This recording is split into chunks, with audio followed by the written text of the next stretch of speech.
Good afternoon, good morning, good evening, ladies and gentlemen from all over the world. We have someone in the live chat all the way from Frankfurt, Germany. Welcome, sir. And I see Corky's here. Welcome, Corky. And see a comment here that Vincent Bugliosi is from the same small town as Robert Zimmerman, better known as Bob Dylan. That would be Hibbing, Minnesota. That would be worth checking out. There could be like some sort of small town mob type situation down there. So speaking of mobs, ladies and gentlemen, I wanted to talk about today, New Year's Eve, December 31st, year 2020. Today's monologue is what I termed Neo-Raj in America. That's R-A-J.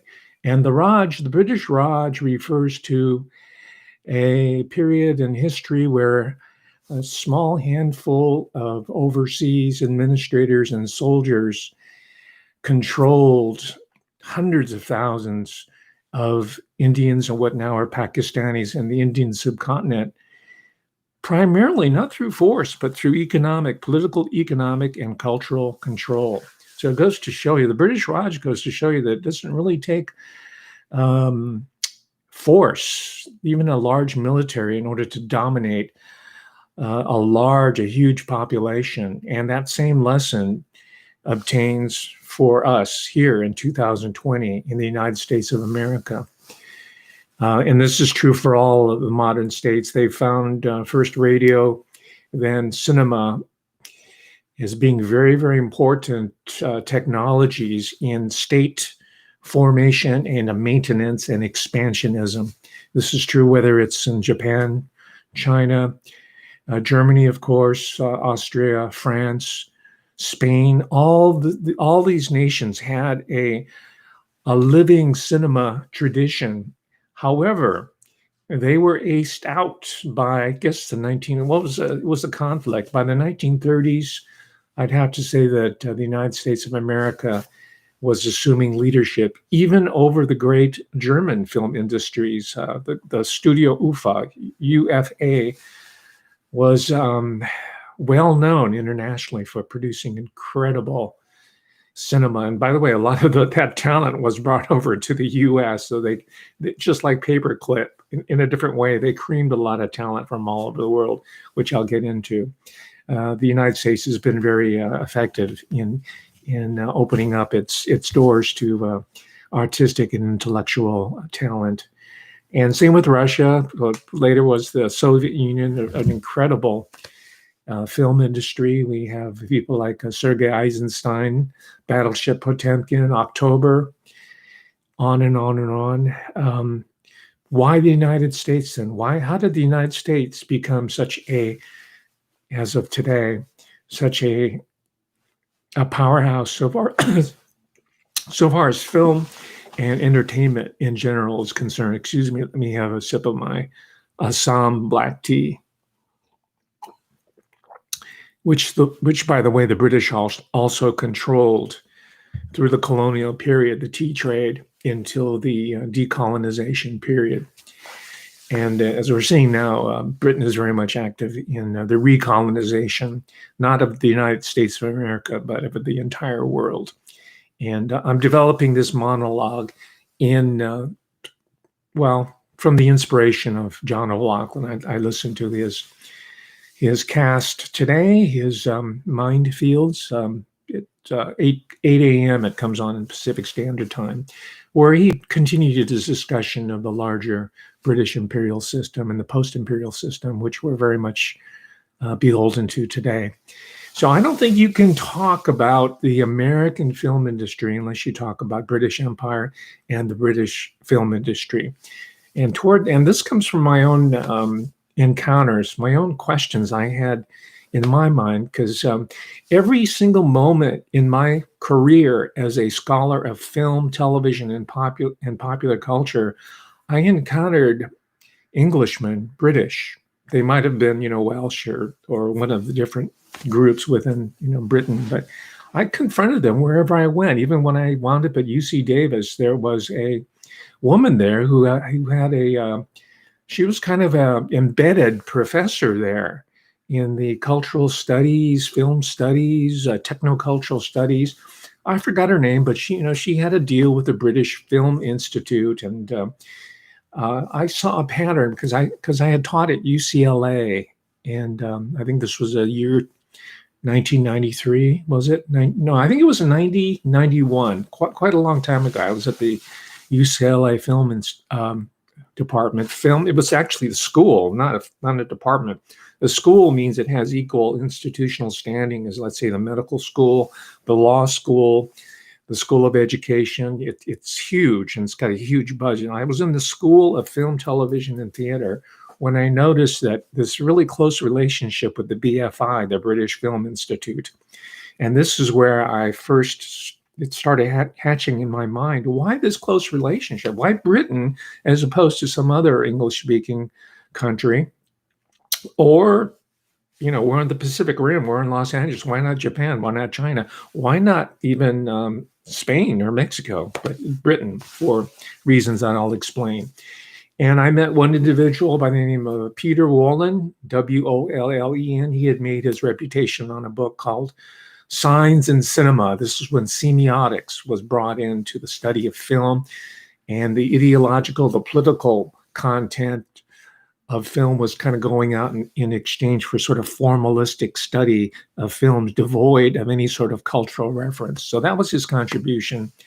And that book, by the way, was published by the BFI. They had a really aggressive publishing program, and they do to this very day. And I shared an office with a gentleman by the name of Jeffrey Noel Smith. He was a hyphenate, right? And he was better than I knew him from his translation of the prison notebooks of Antonio Gramsci, right? You hear often these days that people that talk knowingly about cultural Marxism and Gramsci and all this, and how they took over the university. Well, I was the office mate of the fellow who translated Antonio Gramsci's prison notebooks into English, and it was published by International Publishers, I believe, which is a communist. I think it's I don't know what the headquarters are. Probably in London, because London has historically has a very strong, not just socialist, but a communist presence. Supported, by the way, by not just the working class, and I could never figure out why, but it was supported by the aristocracy and the elite in society. Now I know why, because the communist agenda was going to be fused into the technocracy, as we're seeing in 2020. It all comes together in a worldwide globalist, post-communist, post-human state. So it's beautiful the way they've orchestrated over I'd say almost 200 years now, at least 100 years. And for our purposes, let's say 100 years when we're talking about film, okay? Now, some of you don't watch the old films. Fine, that's okay. But for those of us who grew up on television and watched all the reruns on TV, you would have observed people speaking in British accents, posh accents to boot, not Cockney, unless it was a character actor, right? But it would be a posh accent. And short of that, you would have American actors, U.S. citizens, speaking in a manner that seems highly artificial. And that's known as the mid-Atlantic dialect. It's somewhere between British and American English. And as that wag, the vice, the head of the British Admiralty and later Prime Minister, Winston Churchill said, and of course he had an American mother, by the way. They like to play up these connections, right, between the U.S. and Britain. These are two countries separated by a common language, right? Haha, funny. So you would have noticed these people speaking in this sort of stilted dialect, and you would see.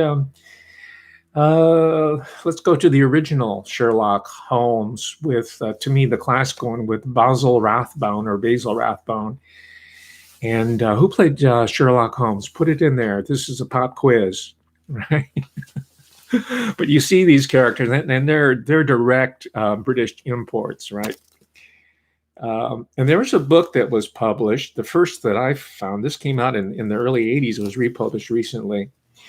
It's titled the Hollywood Raj, sort of analogous to the British Raj, how they controlled not just India, but also America through the movies. And the subtitle is How Brits Reigned in the Golden Age of the Movies, Sheridan Morley.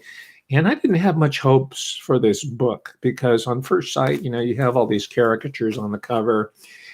And I kind of read the introduction and got his lineage, right? He's the grandson, or he's the son of a character actor named Robert Morley. And those of you who are of my generation, you would have seen Robert Morley in these character actor pictures playing the archetypal Englishman, right? With his nose up in the air, a toffee nose, right? And with the accent, he was a butler or someone who was just sort of supercilious and condescending, especially towards the Yanks. That's Robert Morley. And that was many of the roles that they occupied on the periphery, but they, in many cases, had starring roles. They were featured. And surprising, and this is what was interesting, I learned a lot from this book, and I haven't read it all cover to cover. A lot of these people that we assumed were, at least I assumed were Englishmen or British, were not. They were just people who were performing Britishness, as the parlance of today would call it. And that included the one and only Lawrence Harvey. And that he was Lithuanian. He was Lithuanian. Maybe he was from a Lithuanian family that had migrated to Britain, and at a young age he had gone to school and developed the standard British dialect, right? The received dialect.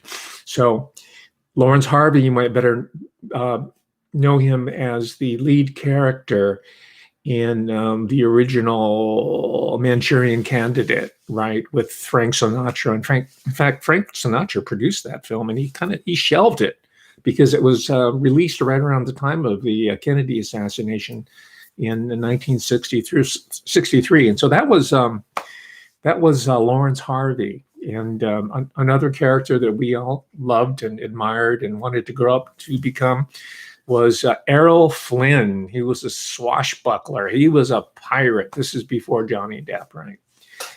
And he was in Captain Blood, and he was in Robin Hood, right? It's early days of Technicolor, color film. And he was just a dashing individual. And he was not British. He was Australian. He was part of the Commonwealth, certainly. In fact, he was Tasmanian. So we have examples of that. And this book is very good in clarifying that when they talk about the British Raj, even within Britain, it's quite diverse in terms of the different ethnicities, nationalities, and classes of people. But their entry to the American scene was not only to bring culture in the minds of impresarios to the United States, but also to kind of co-opt the British film industry, which was running ahead of the American film industry by aesthetically, in terms of distribution, in terms of accomplishment and cinema art. I have this DVD about the story of one studio called Elstree. It's the Elstree story. And it says here that it was Elstree Studios was formed in 1927. This was when movies didn't have sound yet. They'd have people playing the organ to provide the soundtrack, and there were these titles that you would read. So this is the Elstree Studios, and it was a vibrant, functioning studio promoting British cinema, of course. And in fact, Alfred Hitchcock's first feature film was produced at Elstree Studios. It's titled Blackmail. I haven't even seen it. I don't even know if it still exists. A lot of these early films, by the way, no longer are around. They were filmed on very volatile celluloid film stock, and not all of them were preserved. So this is Alfred Hitchcock, and this is very much in keeping with today's talk, because Alfred Hitchcock was one of those people from Britain that were recruited by the American studios to to ply their trade here. And he was one of those individuals, had a very successful career making commercial movies like The Birds, The Rope, and Rear Window. I mean, you can go on and on. And there's tons of scholarship on Alfred Hitchcock. Now, strangely enough, I was introduced by Alfred Hitchcock as a child of the television era. I thought Alfred Hitchcock was the weird guy with a weird accent who would introduce these television shows called Alfred Hitchcock Presents. And these are, I guess you'd call them mystery shows, murder mysteries, or a little quirky. And that's all I thought he was. And only later did I learn that he was this famous, world famous film director.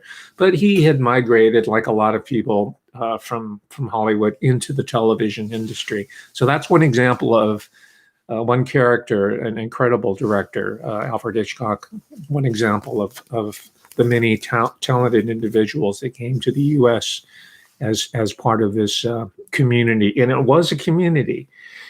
They had their own polo grounds. They had their own country clubs. They had their own favorite eating places and bring in their own favorite foods, which, you know, any expatriate community would be wanted to do. But they had enormous resources and money in which to do it. In fact, I think from what I read here, the first Rolls-Royce franchise in Los Angeles was set up to cater to the needs of expatriate British entertainers, directors, writers, lighting people, art directors, costumers, and journalists who had settled into the LA film industry and were making tons and tons of money, and bought Rolls Royces, of course. I don't know what maybe the preferred vehicle today would be the some BMW or some other vehicle, some exotic car that I'm unfamiliar with. So let me return back to let's see, the Hollywood Raj, Robert Morley. I went through that. His mother, his grandmother, he's a third generation expatriate, I guess. I don't know where he lives now, but Sheridan Morley went into journalism. And his mother was sort of the reigning queen of British expat cinema in LA. And she was born in the sort of the tail end of Queen Victoria. So we have sort of a bridge between the height of the British Empire to the point where it started to falter at the 1950s and 60s, and put the United States in there to fight most of its wars and to protect its banking and financial interests. And now it's coming back to claw back all the capital that they've been able to amass while blaming the Chi-Coms for this transfer of wealth. Not that they're guilt-free either, but you must remember that it was Britain and China that fought not one but two opium wars that Britain emerged victorious over. So there's a lot of world history that I won't go into that's involved. So he did a lot of research at the BFI, the British Film Institute Library, which got my attention. I said, oh, this is a serious book. Archivist. He's going into archives. And this reminded me, of course, what would this monologue be unless I inserted myself into the topic of the day, the British Raj. But I did my doctoral dissertation research at the American Film Institute archives that at that time, I don't know where it is now, but the AFI archives occupied the Doheny Mansion in West Hollywood, or it might be in Beverly Hills. I'm not sure where it was. It's in the posh area of the west side of LA. That's the Doheny Mansion. Doheny, they were an oil family, right? The oil wealth. They're up there with the Gettys. They're probably better known today, but they were at that level, right?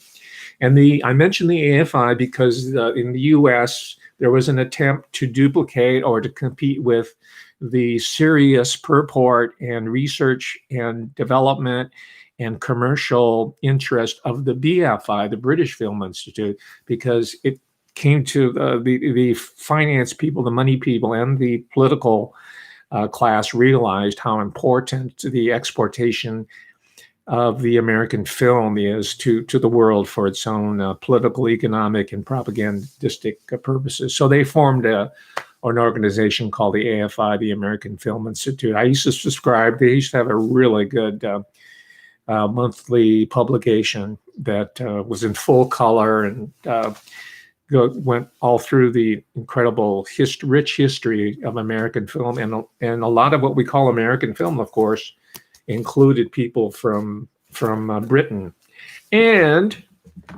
as I'll get to in a moment, Germany and Austria. Okay. So I went to the EFI, hung out at the Doheny Mansion, and they have these, archivists that are always kind of hoarding their material, and you have to kind of work with them. That's just a hint to any of you people who are doing research. Be very nice to the archivist and the librarian, because they can make it tough for you, and they feel that they have a proprietary interest on the material that you want to look at for your own work, even though it's public information. So you have to work very carefully with them, tread very lightly around them, and make sure you remember them for the holidays with boxes of candy or whatever it is, right?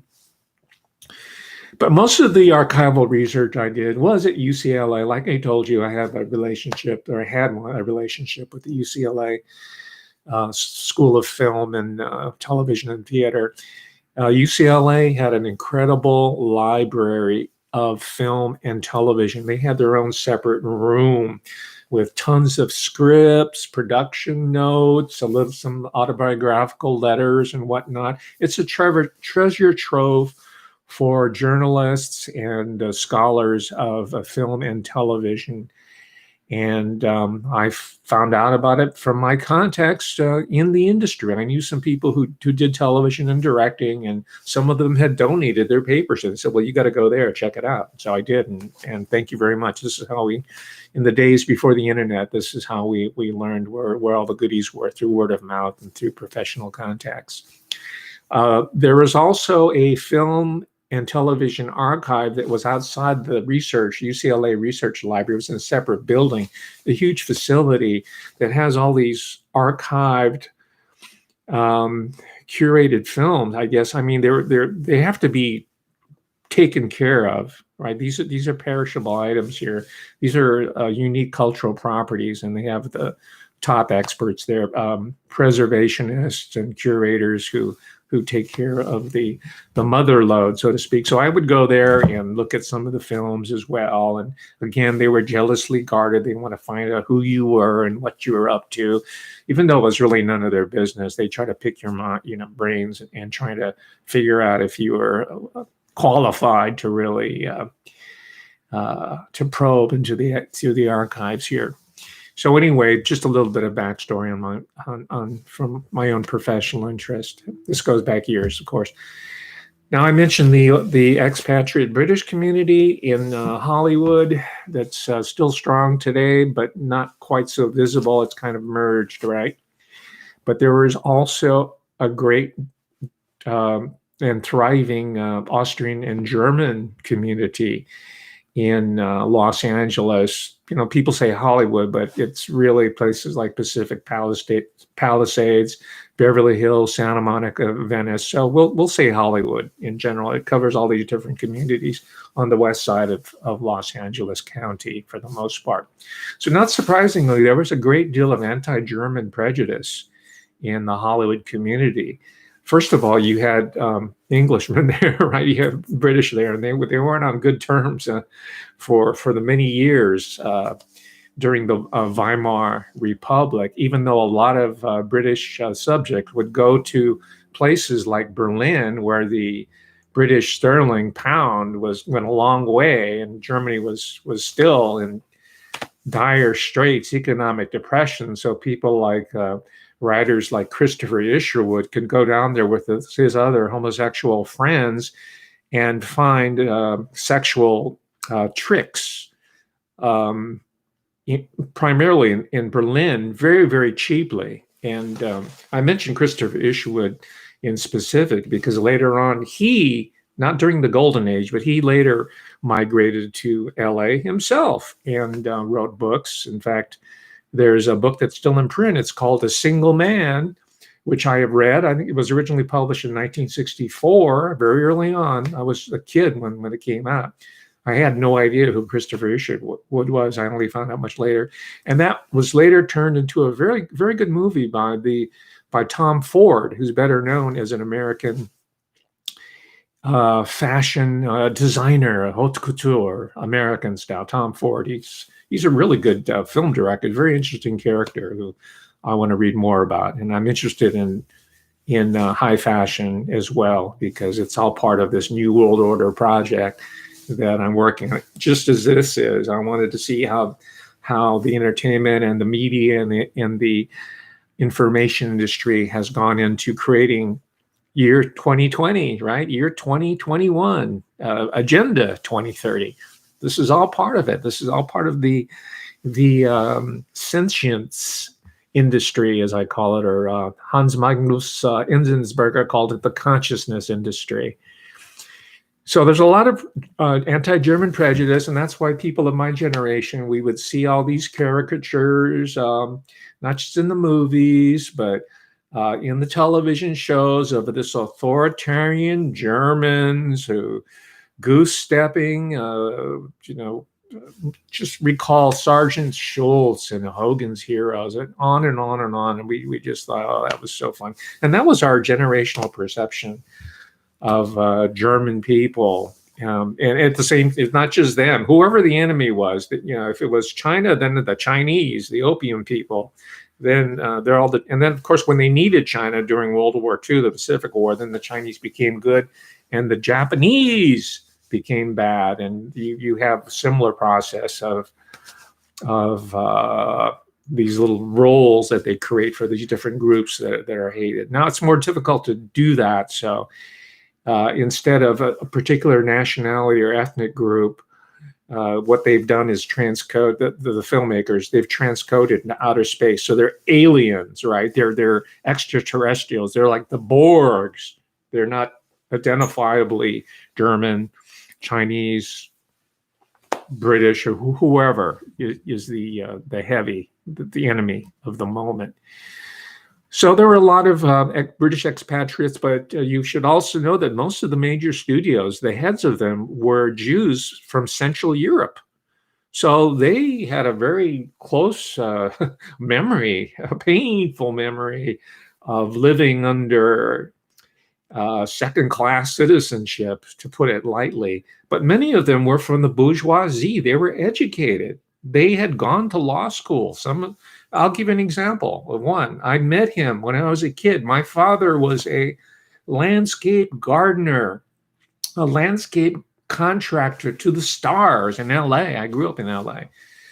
And he would go to these very wealthy individuals and remake their little paradise here in the California Pacific Ocean paradise that they wanted to create. He wasn't building British gardens, simulations of British gardens or German gardens. His specialty was doing Japanese-style gardens. So I remember he would go up into the mountains and steal these huge boulders and haul them away in his truck and then put them in some movie mogul's garden and say, yes, this is a Japanese rock garden. Right. One memorable person, I'll just share with you one story because I'm going to finish early here because I have a piano trio session with the great John O'Loughlin, the great George Webb at 5:00. So I'll leave it just one anecdote and check this guy out. He's in the literature. His name's Fred Zinniman. He was one of these high-level professional theatrical people. I mean, he had a degree in law. He studied law, I think, at the University of Vienna, but he was also involved with theater and film. And he became part of the expatriate German and Austrian community in Los Angeles, which was called by some wags Weimar on the Pacific. And this included not just directors, but screenwriters, actors, of course, musicians, people that did soundtracks. The great Arnold Schoenberg he didn't do soundtracks, screen movies, but he was a professor of music, I think, at USC, and he was a composer. On and on and on. So when we talk about American film industry, we talk about American culture, we're talking about a really international and diverse and cosmopolitan system from very, very, very early on. I'll mention another family in passing, the Korda family. And this is a memoir by one of the grandsons, or maybe the sons of the great Korda theatrical cinema family that had roots in Britain, Michael Korda. And one of the Korda brothers, I think, became a publisher in New York. But their charge was to help revive the British film industry against the sharp practices and aggression of the American film. They were duking it out. It's industrial warfare. And the Korda family helped to bridge this gap between Britain and the United States. It's interesting, and they come from a wealth, right? A lot of the moguls who headed these studios, they weren't educated, but they were from the merchant class. They knew about business, but the Korda family were from the upper class of expatriate Jews, I guess, from Central Europe, who had migrated to England and then, of course, to the U.S. later on, or had a binational relationship. And his family was the Korda family was so well placed that his grandfather or his father used to go to school with Ali Khan, the Khan family. I've spoke about the Khan family in other venues, right? But he was going to private school with people of the international elite in London. That's where they come from. So Weimar and the Pacific, we've covered that. There was another element here, and this is to his credit. Sheridan Morley talks about the Irish influence in Hollywood. Very, very important. Many of you may not know this, but the great John Ford, right? He directed, I didn't finish my story about Fred Zinniman. Fred Zinniman, my dad landscaped his house. The great director, the German, I don't know what his nationality was originally. He might have been Austrian, but let's call him German for the sake of convenience. But the great Fred Zinniman, who directed Gary Cooper in High Noon. That's a quintessential American film. But here was this guy with a law degree from Germany who directed Gary Cooper in High Noon. And High Noon was really kind of a parable about political repression. And he transcoded it to the Wild West, where he and a lot of people felt was the last real bastion of American freedom and opportunity against the encroaching authoritarian states that were appearing in the post-war period, starting from before the war up until through the 50s and 60s, and now in 2020, where all these super states seem to be merging into the New World Order. So that was Fred Zinniman. My dad landscaped his home. And helped him out in certain ways later on, which are unimportant here. So that's my brush with fame. I met other celebrities later on who weren't part of the golden age of Hollywood. My father landscaped the home of Vic Morrow, the actor. And he died in an accident in a movie that was being filmed by John Carpenter? I can't remember what it was.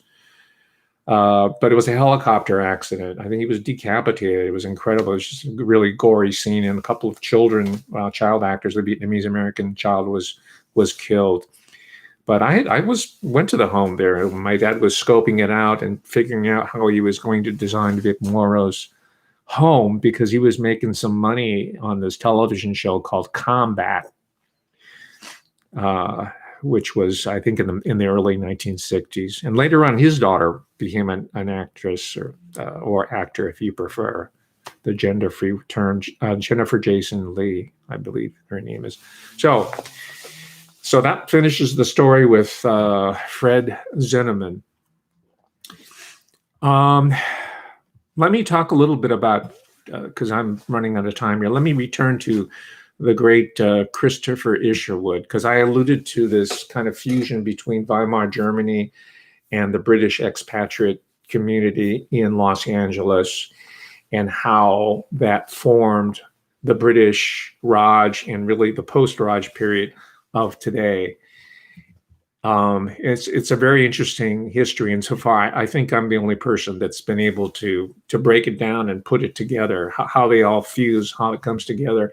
And this particular strain of inquiry on my part, I'm going to continue tomorrow. I'm going to talk about how Hollywood became gay, why Hollywood today is the sort of the cesspool, not of homosexuality, which really I don't care about, but just sort of the the cesspool of sexual depravity. I'm not talking about the movie. I'm talking about crimes, sex crimes, right? And demonstrable criminal activity. I'm not talking about the content of the movies, although a lot of it is questionable. A lot of it has its origins in this expatriate community. And of course, it was preceded by that in the 1920s during the silent film, where this famous comedian, Fatty Arbuckle, was involved in the rape murder of a aspiring model by the name of Virginia Rapé. And later, by the way, these Hollywood out of control in the 1920s, that's what really spawned the crackdown of the so-called Hayes office. And Hollywood came under strict regulation by the federal government for its licentiousness. And that's when Hollywood had to tame itself in its language and its behavior. People like, let's say, Joan Crawford came in during that period of time when it was still kind of open. Here's a DVD that I got recently. It's called Forbidden Hollywood. It's a 4-movie set here, and this is called the pre-code movies. This is when not anything went. It was like the porn industry. This is like in the 1930s, right? It was quite open. And interestingly enough, the women that are depicted in these films are on an equal level of men in terms of gender relationship. In fact, there were a lot of not a lot, but there were more than a few female directors and screenwriters at this time. But that goes beyond the scope of today's talk. Maybe I can return to that later. Let me talk more about Christopher Isherwood in specific. I mentioned his film, his book, A Single Man, later turned into a feature film, not that old, by the director and fashion designer Tom Ford.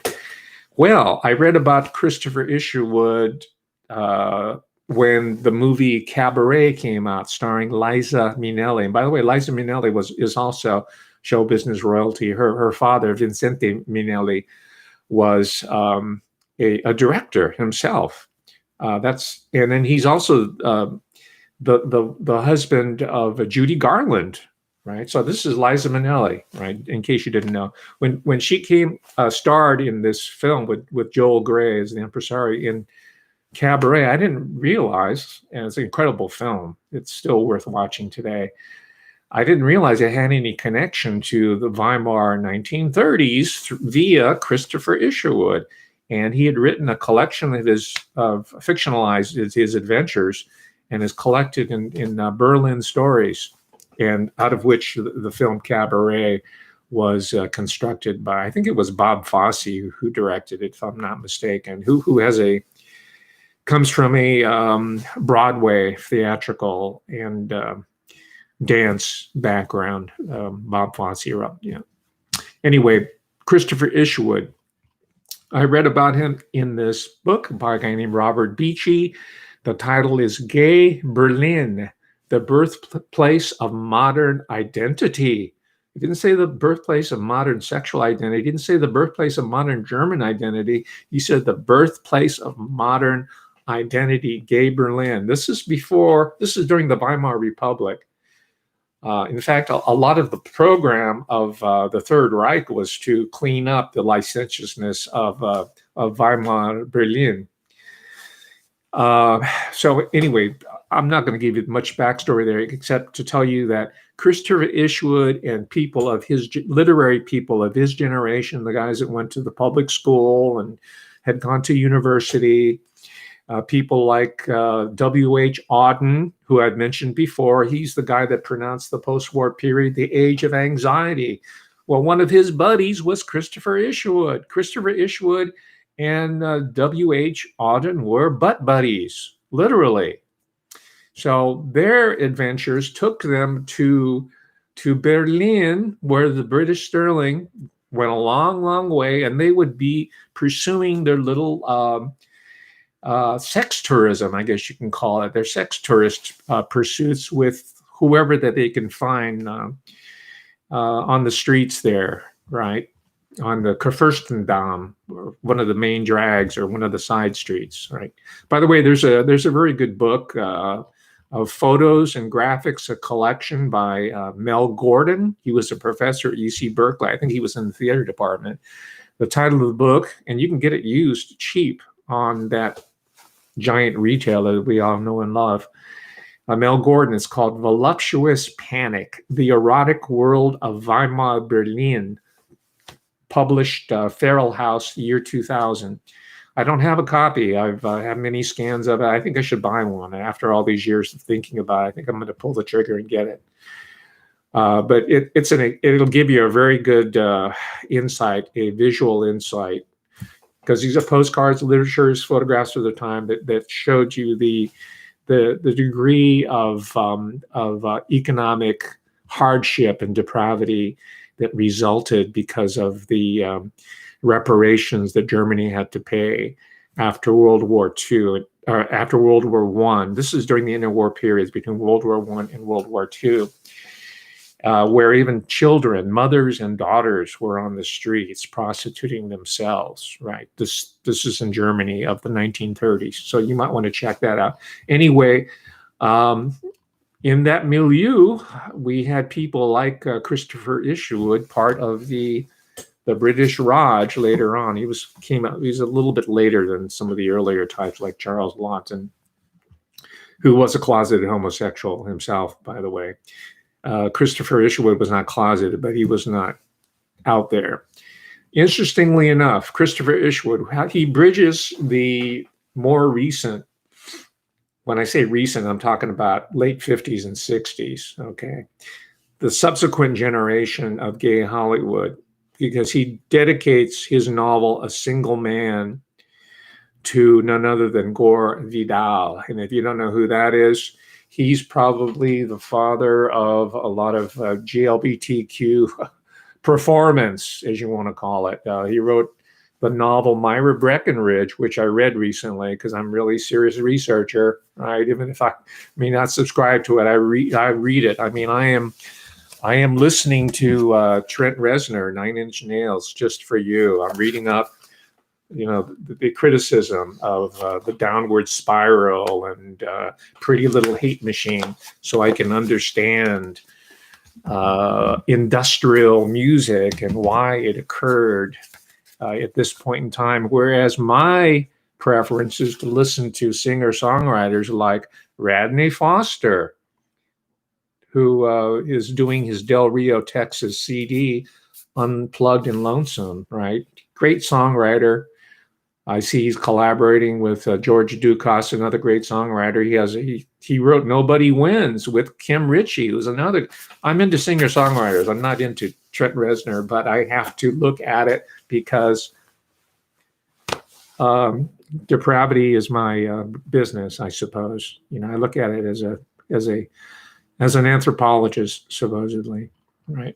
So anyway, it's dedicated to Gore Vidal. So there is the continuity between old Hollywood and new gay Hollywood. Tomorrow I am going to be, because I'll be cutting it off here in a moment. Tomorrow I'm going to be reading from my notes of November 28th, year 2018, a little over 2 years ago. This was written in Da Nang, Vietnam, right, to a friend of mine. It's a one whole paragraph. And I just read this because I was preparing for this monologue. I say, wow, this is really good writing. I think I'm going to read it verbatim to the Professor Hamamoto subscriber and Patreon. By the way, thank you very much for the Patreon people. I do have a Patreon account here, and you're making it possible and by your support of this project so that I can continue to study Nine Inch Nails and whoever else is out there in our society. So I'm going to be doing that tomorrow to kind of continue, because my argument, just to give you a little preview, is that the GLBTQ movement is redundant. It's redundant. It's just I don't know, an official stamp. It's a ribbon tied on a reality that's been here forever in all the main American institutions, not just Hollywood, but in the political world. And as you will hear in a few minutes when I go with the trio of George Webb and John O'Loughlin, I'm going to be talking a little bit about this book about the Kennedy assassination and the CIA. Well, the whole Kennedy assassination, all the way to the present, is full of people who would be considered part of the GLBTQ community. And that's true probably in the year 2020, right? So there's a different agenda, a larger agenda that's at play here that people like Gore Vidal or Christopher Isherwood could never even anticipate it. In fact, I would say that their work, their contributions which were legitimate and valuable. I think Myra Breckinridge is one of the most funny, excuse my grammar, one of the most funny comic novels ever written in America, and I recommend it. And it's about Hollywood. It's a very Hollywood type novel in a burlesque way because Gore Vidal worked on it. He was a screenwriter.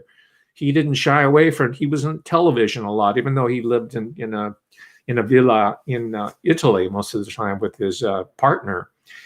And he was a part of old American political family, the Vidal family, I think. And he's related, by the way, to Al Gore through marriage. And he's also related to the Kennedys or the Bouvier family, Jackie Kennedy Bouvier, or Jackie Bouvier Kennedy Onassis, through marriage and divorce and whatnot. So I encourage you to look at that. But the point here is that the much ballyhooed GLBTQ movement that we've been subjected to over the past 10 or 20 years is part of a larger social reengineering process that's been executed through films, novels, and, great. I want to read Christopher Isherwood. I want to read his Berlin stories. But there is a more nefarious agenda. These people, their work and their contributions have been hijacked. The nefarious agenda is to move us into the next phase, which is a genderless, artificial reality, AI, right? Artificial intelligence, algorithmic, post-human reality. That's where the GLBTQ movement has been aggressively pushed. And most of these people don't know it. They don't realize that they're digging their own grave. Just like the people who are pushing Black Lives Matter and Antifa and all the different ethnic movements, and these people who are in the NFL, they're just being used in order to dig their own grave for the transition into the Great Reset, right? So please share this commentary with all the friends and neighbors and family members of yours who think they're on the inside, because they're not on the inside. They're on the outside. You did, right? The big, giant, 10-foot thick stainless steel door is going to slam shut in their face. They're not going to be on the inside. They're going to be left on the outside with the rest of us. So that's where I'm heading with this tomorrow, and I'll talk more specifically about this insight I came into. I finally consolidated this thought 2 years ago, halfway around the world, and it tells me, ladies and gentlemen, maybe it's time for me to hit the road again. Maybe I'll be doing these vidcasts from your neighborhood, from your country. Maybe I'll be sleeping on your couch and doing vidcasts. Maybe that's what because I seem to be more focused and clear when I'm out of the country. Anyway, I'll leave it at that. Freshen up your cup of Assam black tea or matcha and join us at 5 o'clock Pacific Standard Time, 8 o'clock Eastern Time with the great trio. I'll be on piano feeding comp chords to George Webb, who is the singer, and John O'Loughlin is the bassist. He holds it down, right? So that's the trio right there. We'll see you there in a few minutes. Thank you very much for your attention, ladies and gentlemen. Happy New Year to you. I will see you tomorrow at the same time with even more fascinating monologue information. Thank you again. Peace out. Welcome 2021. Bye-bye.